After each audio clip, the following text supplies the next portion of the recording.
ससंजमोतवो देवावेतनमंसते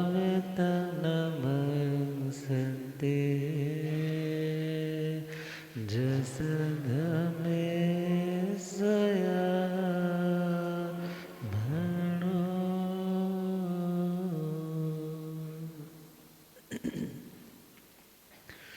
प्रभु वीर के पावन कथा महावीर के पावन पावन बनाएंगे झड़ जाएंगे दुख जीवन के सावन्य लाएंगे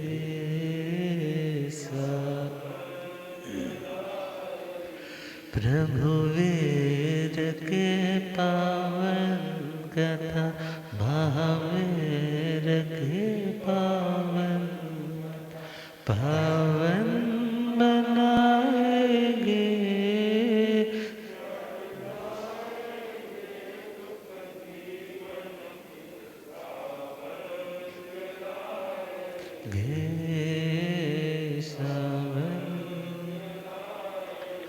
बिंदु से सिंधु होने की पावन कहानी है पावन कहानी है पावन।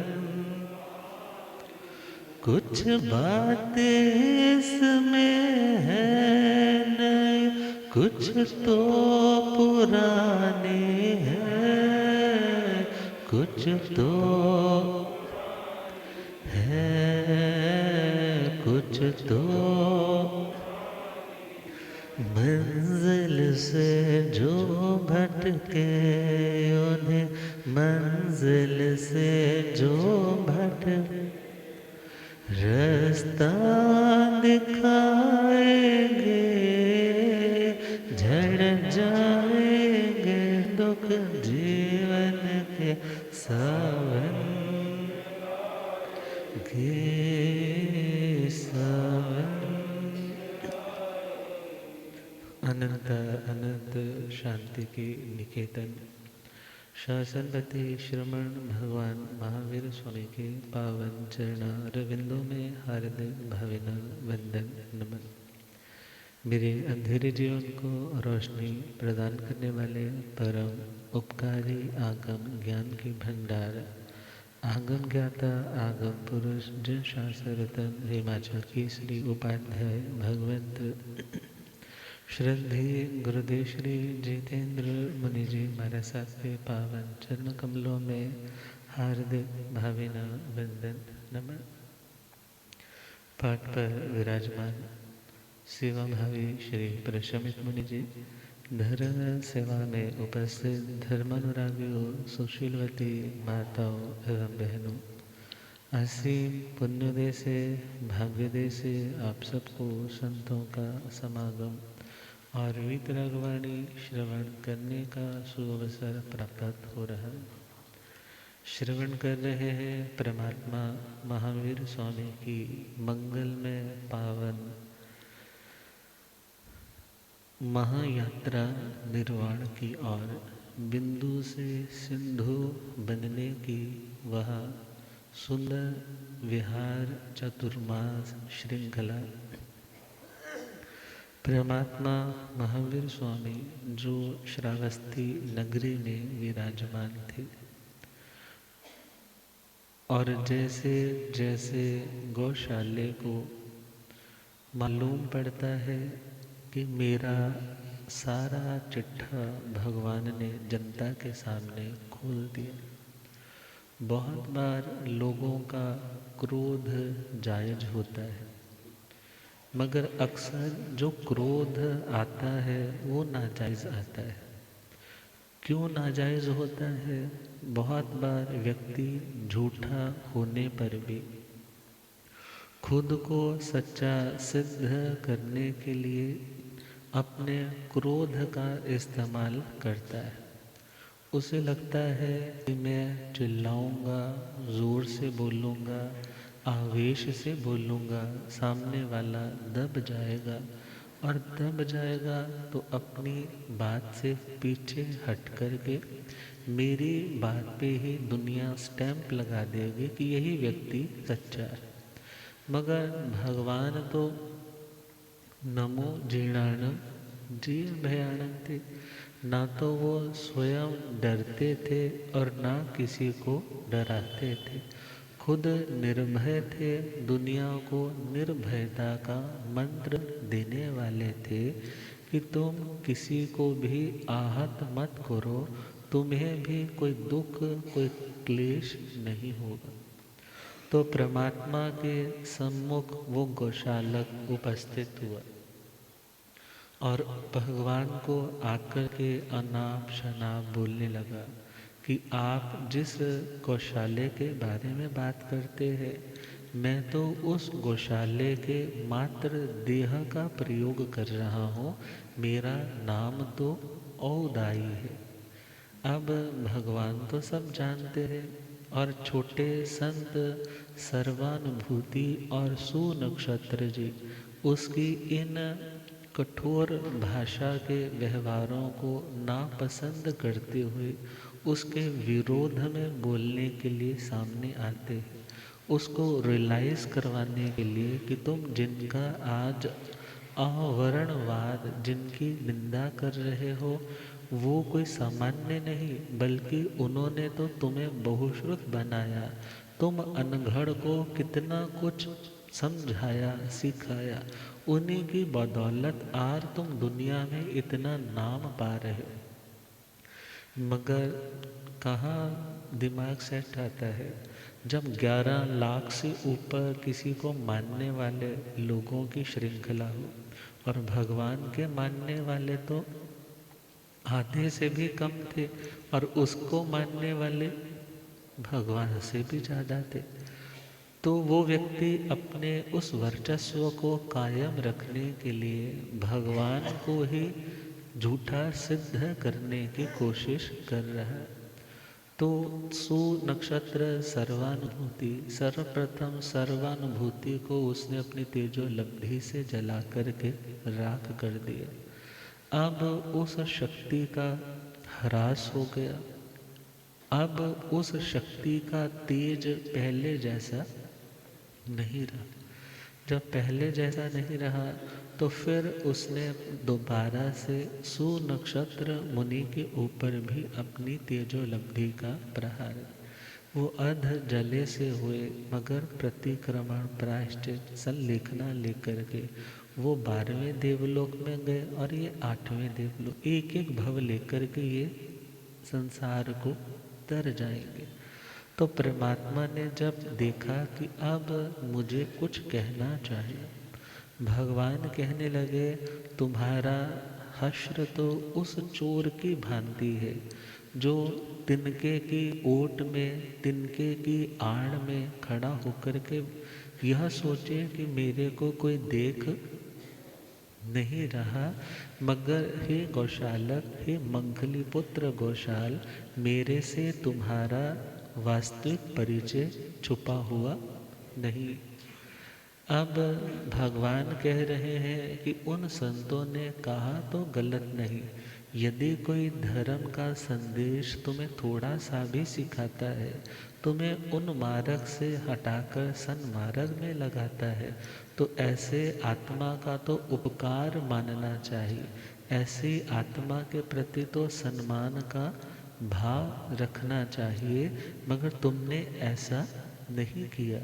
अर्थात तुम्हारा जो व्यवहार है वो एक उत्तम जन के द्वारा अनुमोदित नहीं। तो जैसे ही सुना उसको आवेश और आ गया। अब आवेश आया, उसने आव देखा ना ताव देखा, अपनी तेजोलब्धि का प्रयोग किनके ऊपर कर दिया? तीर्थंकर परमात्मा भगवान महावीर स्वामी के ऊपर कर दिया। चक्कर एक लगा के ज्वाला उछले लौटे, उछले व लौटे वो ज्वाला उछले,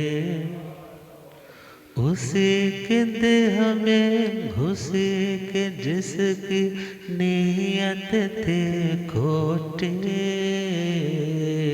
नियत थे खोटे, हाँ जिसके नियत। आहत हुआ गौशाला, आहत हुआ,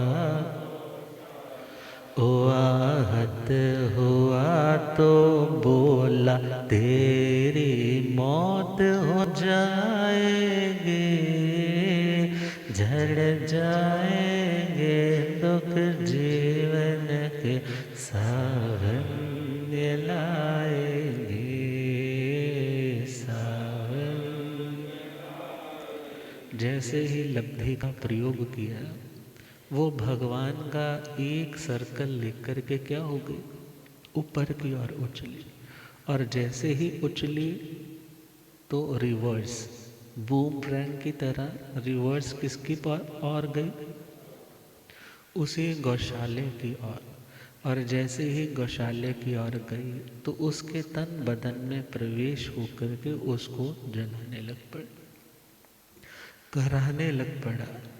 अब भगवान तो जान रहे हैं कि इसकी जिंदगी की अवधि अब ज़्यादा नहीं, चलो इसको एक संदेश तो दे दिया जाए कि एटलीस्ट अपना अंतिम सवार ले, अपना अंतिम वक्त संभाल ले, वरना आगे दुर्गतियों से कोई बचा नहीं पाएगा।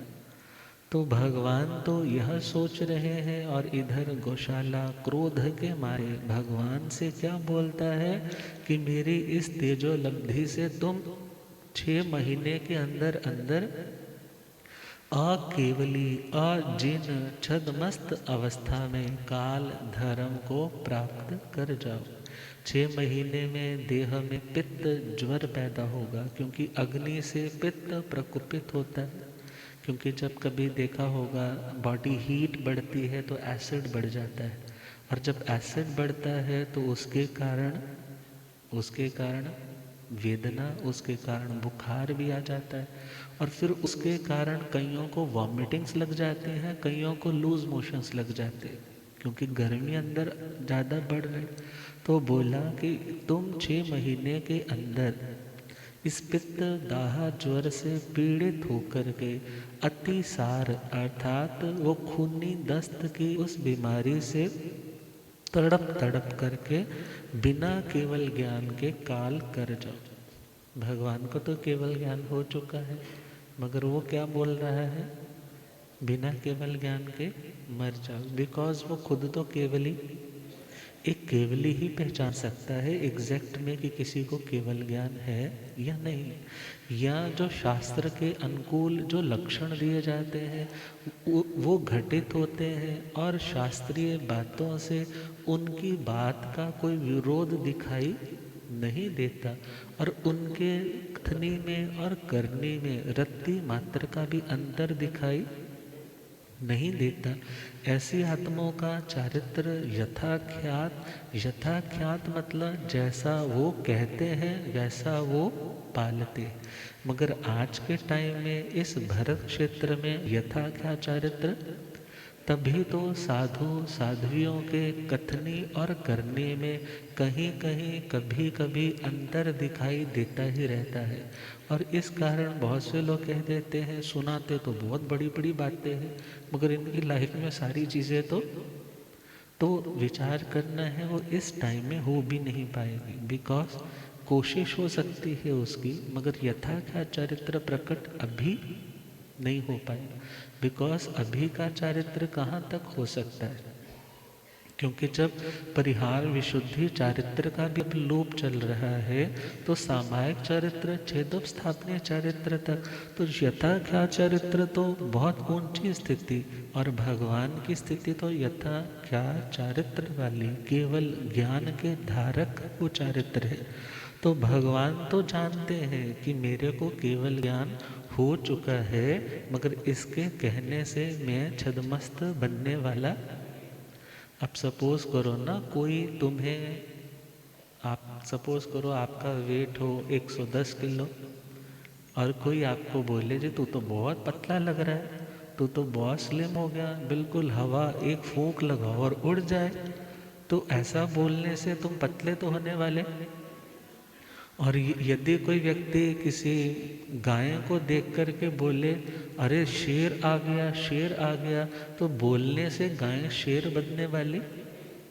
इसी प्रकार यदि कोई ऐसा बोल रहा है तो उसका अपना भ्रम है, उसका अपना अज्ञान है, और उसके अज्ञान में दी गई स्टेटमेंट प्रामाणिक नहीं होती। तो भगवान को उसने जब ऐसा बोला तो भगवान क्या फरमाने लगे कि मेरा अभी आयुष्य 16 वर्ष का बाकी। कितना बाकी? मगर वो भगवान से क्या कह रहा है कि आप कितनी देर में काल कर जाओगे? 6 में। 6 माह के अंदर केवल ज्ञान के बिना हो मौत, ज्ञान के बिना हो मौत, तुम्हारे ज्ञान के बिना हो। प्रभु बोले 16 वर्ष और इस देह में रहेंगे जो, इस देह में रहेंगे जो, इस देह में वो फिर मुक्त दशा में आत्म, फिर मुक्त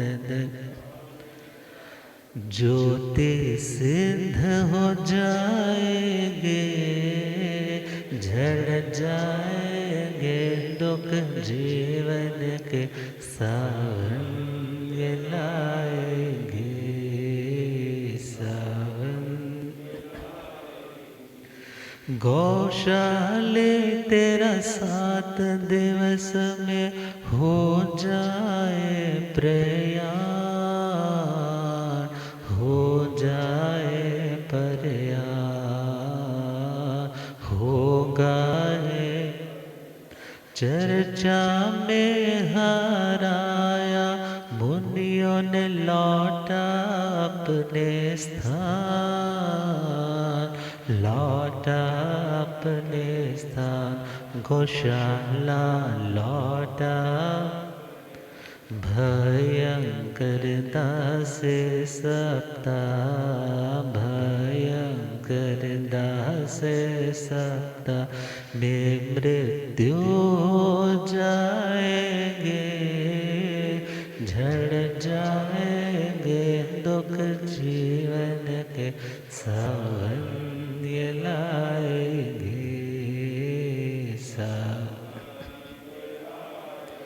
परमात्मा को जैसे ही बोला कि आप तो 6 महीने में काल कर जाओगे, तो परमात्मा कहने लगे अभी मैं 16 वर्ष और गंग हस्ती की भांति इस केवल ज्ञान, केवल दर्शन को धारण करता हुआ विचरण करूँगा, और उसके बाद मैं इस देह को छोड़ करके सिद्ध, बुद्ध और मुक्त स्थान को प्राप्त करूँ। मगर हे गौशालक, तू जिस चीज़ का घमंड कर रहा है, तेरा घमंड बहुत झूठा निराधार है। तू अपना ख्याल कर, तेरी जिंदगी के मात्र अब 7 दिन शेष है। कितने दिन? और उन 7 दिनों के अंदर अंदर तेरे देह में ऐसा भयंकर दाह, ऐसा अंदर से तेज बुखार जैसा होगा जिसके कारण तुम तड़पते तड़पते इन 7 दिनों में काल धर्म को प्राप्त कर जाओ। अब भगवान ने क्या उसे यह शाप दिया है? नहीं, भगवान ने तो उसे अवेयर किया है करुणा के कारण कि तेरे पास अब जिंदगी की अवधि बहुत थोड़ी बची है, इसलिए जो तू अपना सुधार कर सकता है सो कर। क्योंकि कहा जाता है राम किसी को मारे नहीं, मारे सो नहीं राम। राम किसी को मारे नहीं, मारे सो नहीं राम, खुद ब खुद मर जाते हैं कर कर खोटे काम। व्यक्ति का पाप का घड़ा जब भरता है तो स्वतः फूट जाता है। नाम किसका लगा देते हैं? भगवान। मगर जो भगवान दुनिया के लोगों को मारे वो भगवान कैसा हुआ? बल्कि भगवान तो अपना ही कर्म है जो आत्मा को स्वर्ग दे, नरक दे, मुक्ति का सिंहासन दे। परमात्मा ने बता दिया कि हे गौशालक, तेरी जिंदगी के अब 7 दिन बाकी है। और जैसे ही ये कहा, अब अंदर से कुछ घबराया हुआ तो है, क्योंकि अंदर से तो एहसास है कि जिन केवली अरिहंत कौन है? मैं तो झूठा ये स्वांग रच रहा हूँ दुनिया को बुद्धू बनाने के लिए, मगर जो इनके पास है वो मेरे पास नहीं।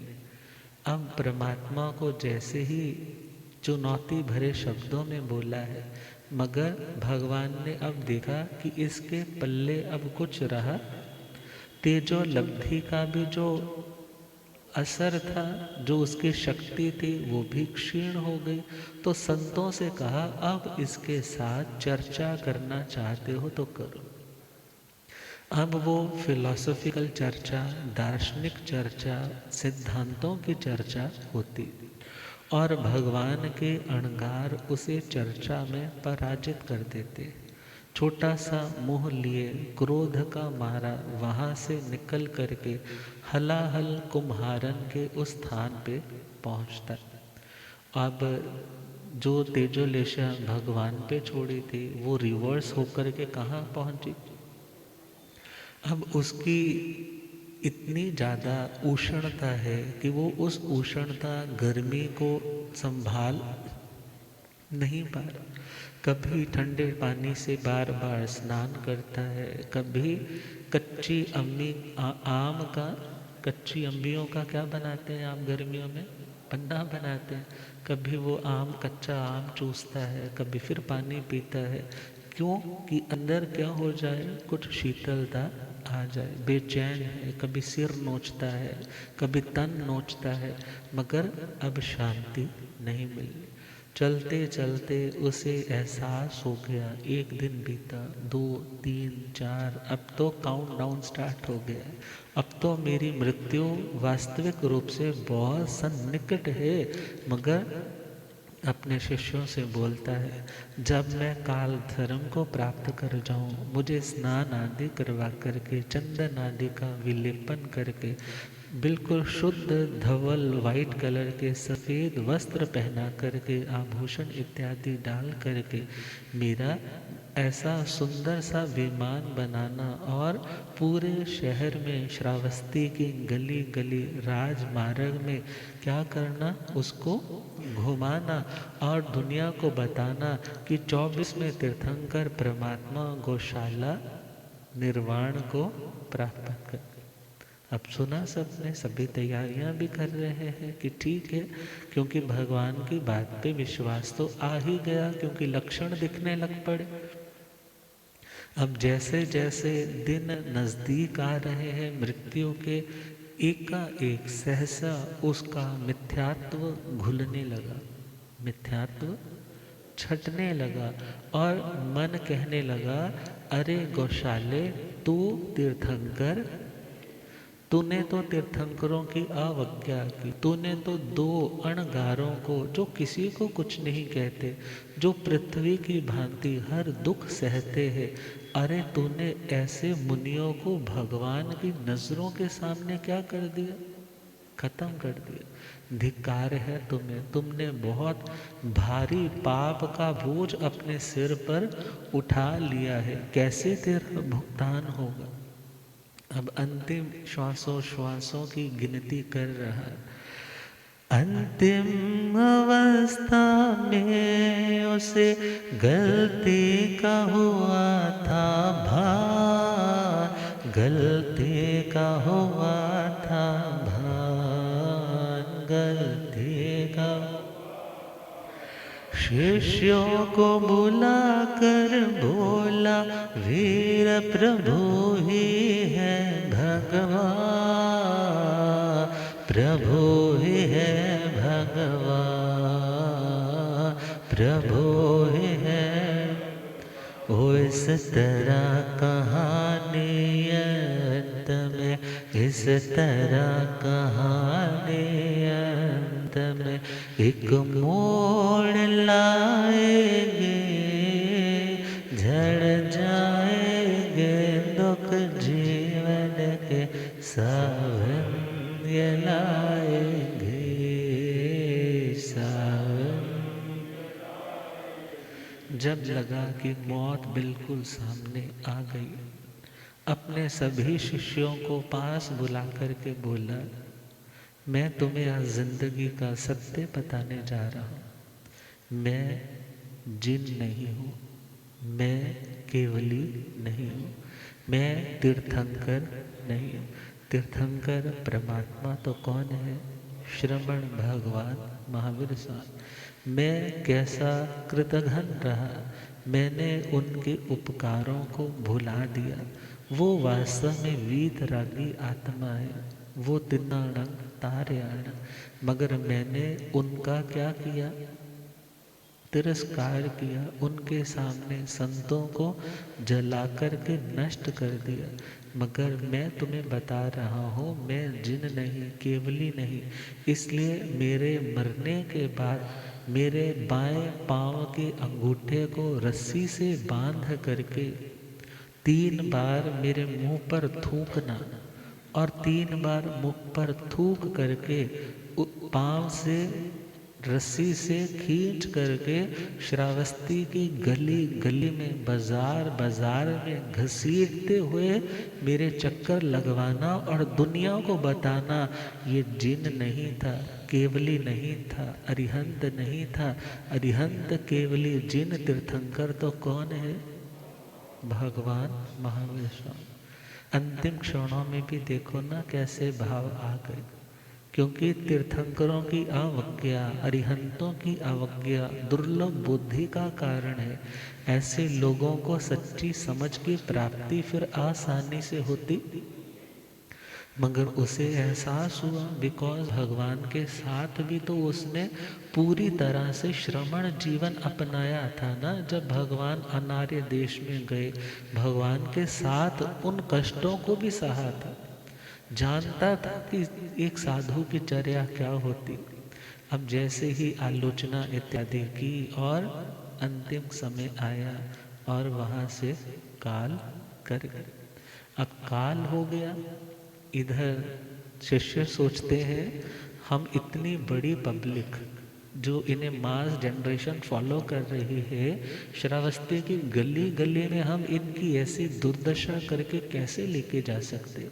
फिर भी गुरु की आज्ञा है, टाली नहीं जा सकती।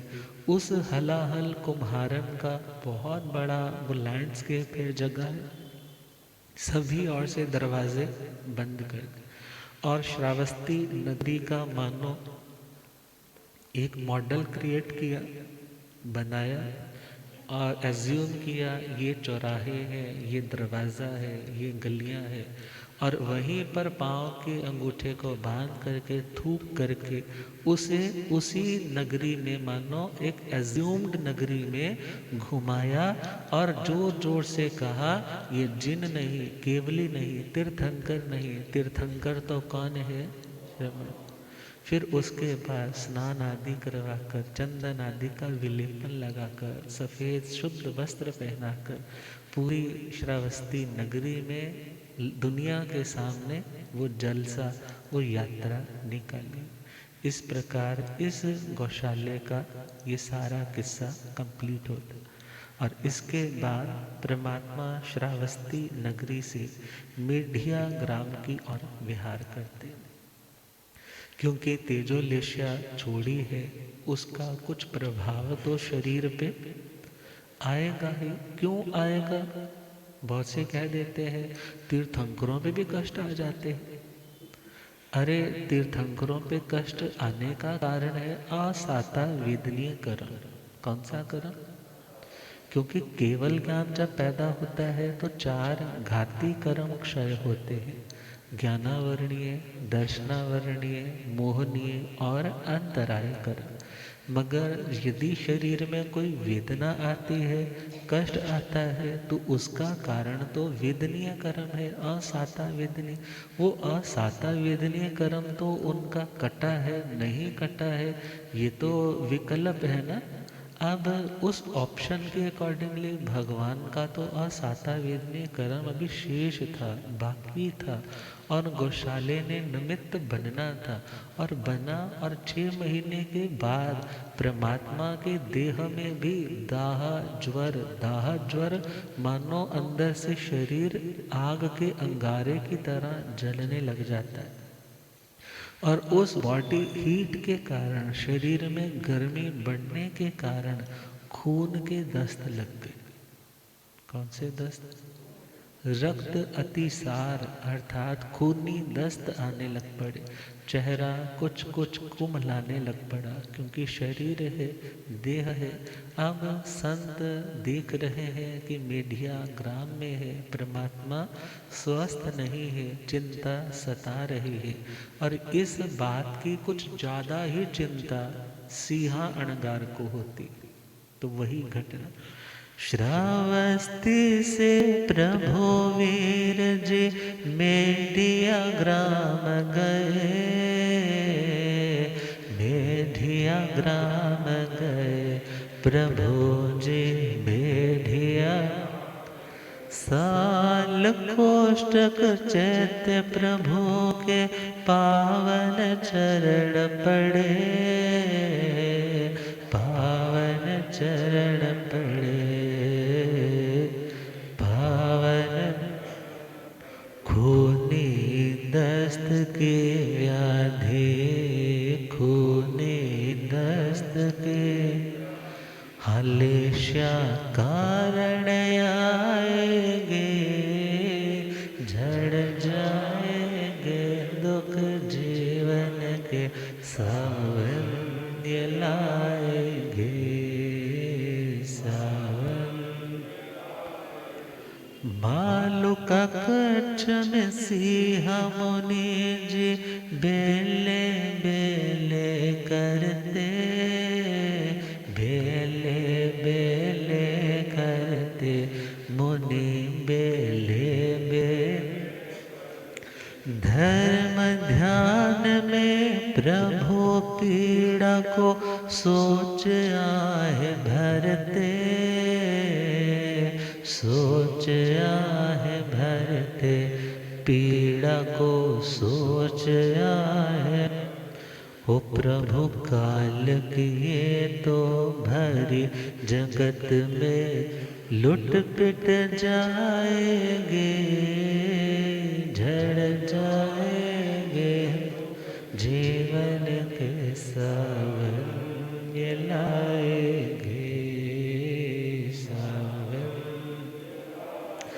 प्रभु वीर के पावन के, प्रभु वीर पावन बनाएंगे, दुख जीवन के सावन ये लाएंगे, सावन। परमात्मा का श्रावस्ती नगरी से मेढिया ग्राम के साल कोष्टक चैत्य में पदार्पण हो जाता। अब देह में असाता वेदनीय कर्म उदय और खून वाले दस्त लग गए। अब उसके कारण बॉडी में वीकनेस तो भले अनंत बली है, अंतराय कर्म कट चुके हैं, मगर वेदनीय कर्म उदय में है, तो वेदना का कुछ कुछ असर तो देह पे झलकता ही। अब यह सूचना किनके पास पहुंची? सिंहा अणगार के पास। और वो सिंहा अणगार अभी ध्यान कक्षा में प्रविष्ट थे, मीन्स धर्म ध्यान में आगे बढ़ रहे थे, और एक मालू का कच्छ जो पास में ही एक जहाँ पर जाकर के अपनी ध्यान साधना रिविजन्स कर सकते हैं, ऐसे स्थान पर जाकर के साधना कर रहे थे, बेले बेले तप और अपनी धर्म ध्यान की साधना कर रहे थे। तो धर्म का चिंतन करते करते अचानक भगवान के प्रति राग, राग ही कहेंगे ना, क्योंकि आरत ध्यान का कारण राग ही तो होता है। भगवान की एकदम ऐसी याद आने लगी कि भगवान को ऐसी व्याधि आ गई है, और भगवान को यदि कुछ हो गया तो दुनिया के लोग क्या कहेंगे कि ये तो छद्मस्त अवस्था में काल कर गए। जो गौशाले ने शब्द निकाले थे, दुनिया में गौशाले की तो वाह वाह हो जाएगी, मगर भगवान के प्रति लोगों की अश्रद्धा आ जाए। अरे देखो मोह की विडंबना। जानते हैं कि परमात्मा तीर्थंकर है, भगवान तरणहार है, चरम शरीरी है। भगवान ने ऑलरेडी तब बोल दिया था मेरी जिंदगी के अभी कितने साल बाकी है, 16 साल बाकी है, भगवान को कुछ हो नहीं सकता। मगर जब मोह उदय में आता है तो सारा ज्ञान ध्यान सारी जानकारी उसके ऊपर पर्दा पड़ जाता है। अब जैसे ही पर्दा पड़ा है तो वो सोच में आरत ध्यान, और आरत ध्यान से आंखों से टप टप आंसू आहें भरने लगे, बच्चों की तरह हुबक हुबक के रोने लगे। यदि मेरे भगवान को कुछ हो गया तो मैं कहाँ जाऊंगा, किसको मुंह दिखाऊंगा, दुनिया के लोग क्या कहेंगे। भगवान ने देखा कि मेरा इतना परिणामों से भद्रिक श्रमण इस तरह से विलाप कर रहा है, साधु को तो ऐसे विलाप करना नहीं चाहिए। तो भगवान ने अपने कुछ संतों को भेजा कि उस मालूका कच्छ में जाकर के आप सिंहा अणगार जी को वापस ले आए। क्यों वापस ले आए? आरत ध्यान यदि हमारी साधना के साथ साथ बढ़ रहा है तो ऐसे टाइम में साधना को रोक करके पहले अपने धर्म ध्यान में आना ज़रूरी है। क्योंकि बहुत बार लोग साधनाएं करते हैं और उन साधनाओं में खपने ज़्यादा लगने जाते हैं, आरत ध्यान करने लग जाते हैं। तो आरत ध्यान से तो अच्छा है पहले आप उस चीज़ को थोड़ा होल्ड कर दो, स्किप कर दो कुछ देर के लिए, खुद को दोबारा से प्रिपेयर करो, रिफ्रेश मोड पे दोबारा से खुद को लाओ, फिर साधना करो। और फिर साधना का आनंद भी ज़्यादा, कर्म की निर्जरा भी ज़्यादा, आत्मा की स्पिरिचुअल ग्रोथ भी ज़्यादा हो पाएगी। तो परमात्मा ने भी तो यही किया, और परमात्मा ने संतों को भेज करके बुलवाया। गुरुदेव पद हो रब मेरा सतगुरु बन के आया,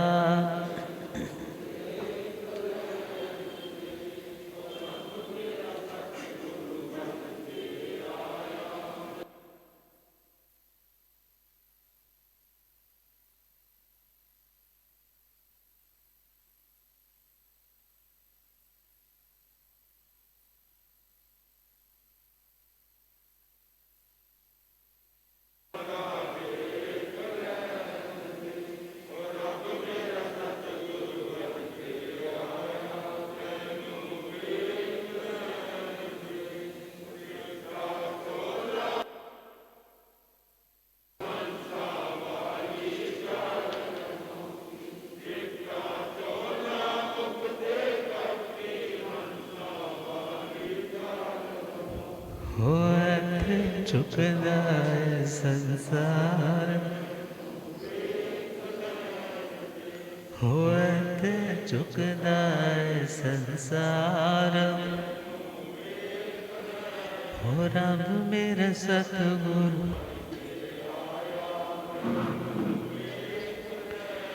हो मैनू वेख लैण दे के मथा टेक लैण दे, ओ मैनू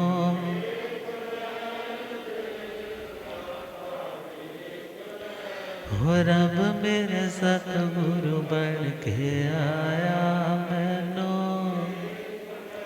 भुलिया गम ज्ञाता गम पुरजन शास्त्र तन हिमाचल केसरी उपाध्याय भगवंत श्रद्धे गुरुदेव श्री जितेंद्र मुनि जी।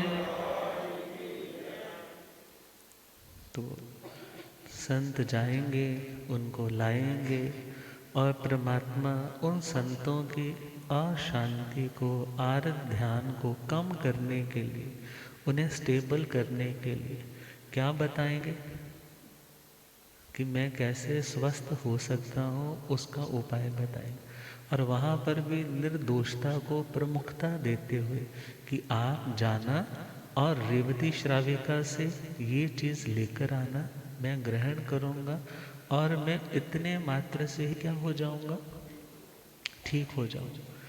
अब भगवान चाहते तो उस कष्ट को शांति से सहते चले जाते, मगर देखा मेरे कारण से मेरे परिवार के संत क्या हो रहे हैं, अशांत हो रहे। मुझे उनको अशांत करना नहीं, मुझे उनकी अशांति का भी निमित्त बनना नहीं है। तो मुझे तो निर्दोषता के मार्ग पर भी चलना है, निर्जरा भी करनी है। तो जो निर्दोष आहार होगा मैं उससे स्वस्थ हो जाऊंगा। वो युक्ति भगवान ने बताई। आगे क्या होता है कल सुनेंगे इन्हीं भावों के साथ। अब श्रद्धेय गुरुदेव जी हमारे साथ कृपा करेंगे। ओम शांति।